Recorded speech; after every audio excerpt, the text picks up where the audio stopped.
Night সকলকে। আগামী মঙ্গলবার থেকে এসআইআর বা স্পেশাল ইন্টেনসিভ রিভিশন যা ভারত সরকার নির্বাচন কমিশনের ব্যবহার করে চলেছে, পরিপূর্ণ বিশেষ নিবিড় সংশোধন।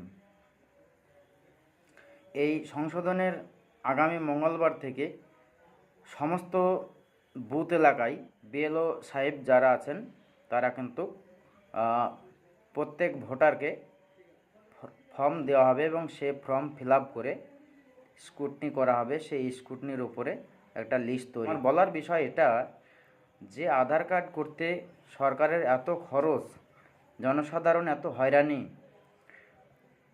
যে আধার কার্ড পাসপোর্ট সেক্ষেত্রে ব্যবহার করা যায়, কিন্তু এই এসআইআর অর্থাৎ স্পেশাল ইন্টেনসিভ রিভিশনে ব্যবহারযোগ্য নয় কেন, সেই বিষয়ে কথা জনসাধারণের পক্ষ থেকে আসা দরকার, বা আমাদের জনপ্রতিনিধি যারা তাদেরকে এই বিষয়ে কথা বলা দরকার ছিল, এটা আমার মনে হলো।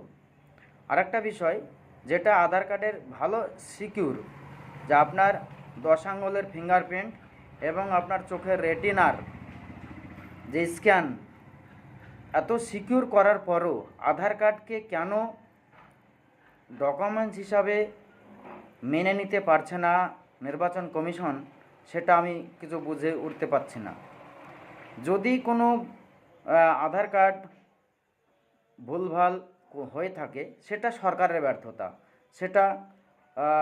সেটার বিষয়ে জনসাধারণের উপর চাপানো এটা মোটেই কাম্য নয়।